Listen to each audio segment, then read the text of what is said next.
What's up everybody, welcome to the Life of a Board Gamer. My name is Daniel and today we are going to talk about Wizards & Co. It is a new game from Sinister Fish Games. It is a game where you are going to play creatures in the dungeons and they will try to collect gems and mess up with other creatures in the dungeon in that process, all of that. It's really crazy game, so let me show you what you get in this game and how it plays a little bit, and let me tell you what I think about it while I do so. So first of all, of course, the rulebook, pretty easy, pretty simple, explains everything. I think we had very little misunderstanding on some stuff. Some things kind of left hanging in the air, but we kind of managed to get to agreement how they are done. So yeah. Regarding the game itself, you will have 4 of these dungeons, and depending on the number of players, you will use more or less all of them. And you will put them in an arrangement like so, like in a line. I'm just gonna put them now just close here because I don't have all the room in the world. Let's put it like so you can see all of this. Okay, and each player will get their own set of cards. I'm just going to show you one set of the cards, but all cards are the same. So this one is like a player aid that helps you understand what you can do on your turn. I mean, if how many cards you play depends how many cards you will draw from the deck. Over here it explains all of the iconography that you will find in a game, and this one just explains you how the scoring works. And over here it's complete these steps in order. Yeah, so these are just, I think we never, oh, this is like a score calculator. We never even read through these. We just went through these because it's like super easy to understand. Okay, so each player will have a same hand of cards, and you can use these cards in a few different ways. There is like a, when you're playing it for the first time, you will pick cards. All cards have numbers. You will pick cards from 1 to 10 if I'm not mistaken, but we automatically skipped to the advance, where one player would shuffle the cards and randomly take a certain amount of cards, and we would just take all the same cards, so we know all the cards that are in play. You know, each player has the same deck of cards, and you just shuffle them and you start playing the game, and everybody has the same cards. Now you will be fighting for these gems, and you will be fighting for them or these dungeons by putting creatures on these entrances. And there's also these things. You will put one in each dungeon, and each round you are battling for this thing, and you are also trying to get one of these, because if you have the most creatures, the strongest creatures in the dungeon, you will be able to pick from one of these artifacts, and some of these artifacts will help you greatly in your endeavors throughout the game. So basically what you are doing, you are playing cards around the dungeons, and this will have to be like spread way over, because you know you have to put like cards in a circle around all 4 of them.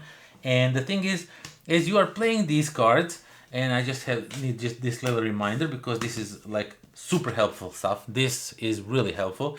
Basically on your turn you can play one card face up, and that means from your stack of cards you will be able to draw 2 cards in your hand, because there is no other way to draw your card. There is no like at the end of the step draw 2 cards. No, depending how much cards you play, it depends how much cards you will draw. So you can constantly draw, like to make your hand bigger, you know, to have more variety of cards. But still, while you are doing that, you are just playing 1 card. Others are playing 2 cards, and they will score the dungeons. They will take all the gems, and you know, you will lose.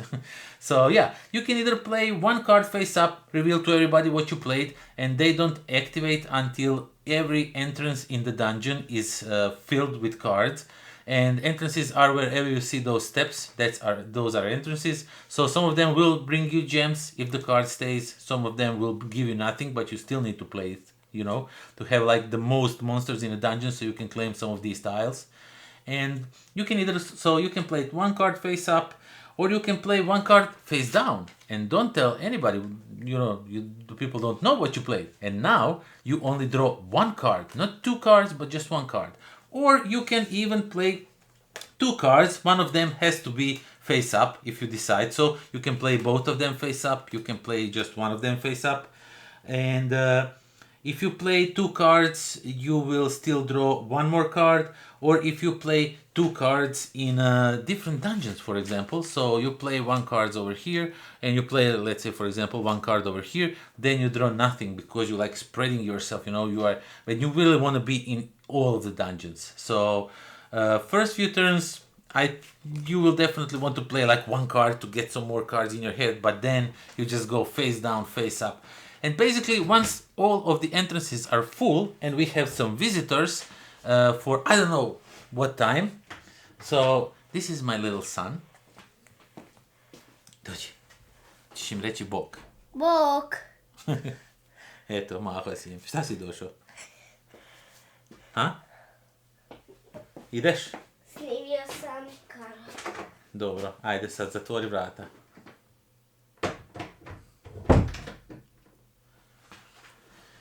Sorry for this little break, commercial break, so to say. So yeah, he just likes to visit from time to time, and I don't want to record all of this from the start, and I like to record videos in one take.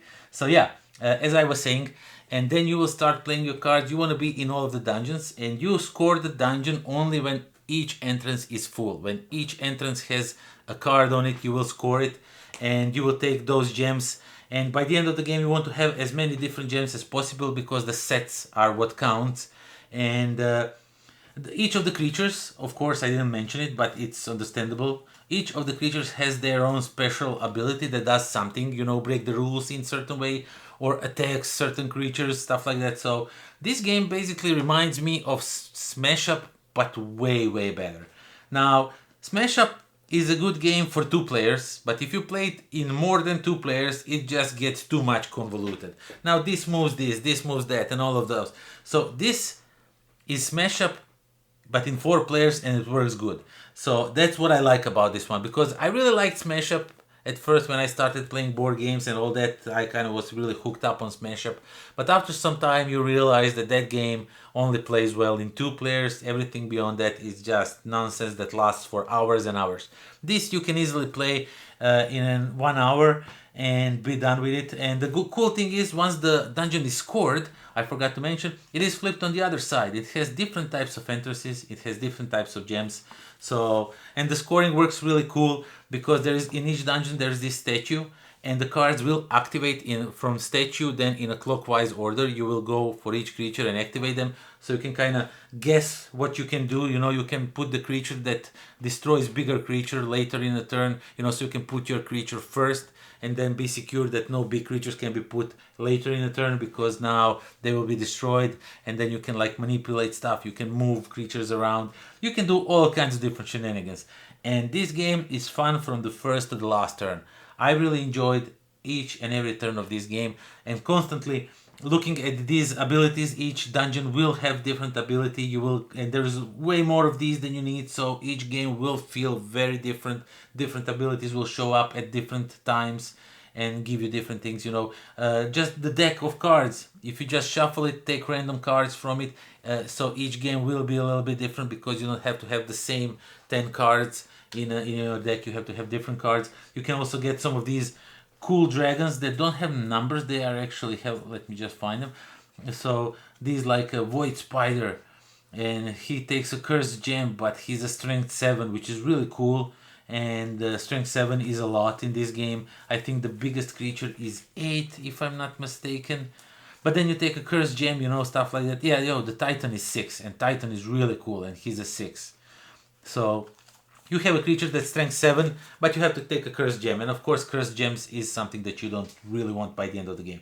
So yeah, overall, this is a game of hectic fun from the first to the last turn. I really enjoyed the outsmarting opponents, the play of the cards, the decisions that you make. Do I want to play face down and maybe make everybody think it's something like super crazy cool, but actually it's just worthless card, just to, you know, mess up with your opponents? Because there are cards where when you can inspect other cards, you know, and then you can like mess up with them because they can play that just to see that that's like nonsense. Or you can just hide something really big behind that card, you know, to mess up with the players, because you see what they play, because they played some cards face up.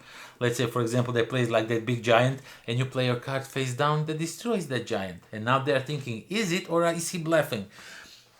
It's so much cool. I really, really like this game. I think this one will stay in my collection for a long, long time because it's really easy to explain. It's really easy to understand. The abilities are like really simple. The game is straightforward. There's no like super huge big brain shenanigans going on because sometimes powers on cards can be like too much convoluted. It's nothing like that is here. So yeah, that is that. I really like it. I think you should check it out if you are in a market for games like this. If you like Smash Up, but you know that it's gonna take like for hours, you can take this. It's same feeling, but way it's done with it way sooner. So it's really fun game.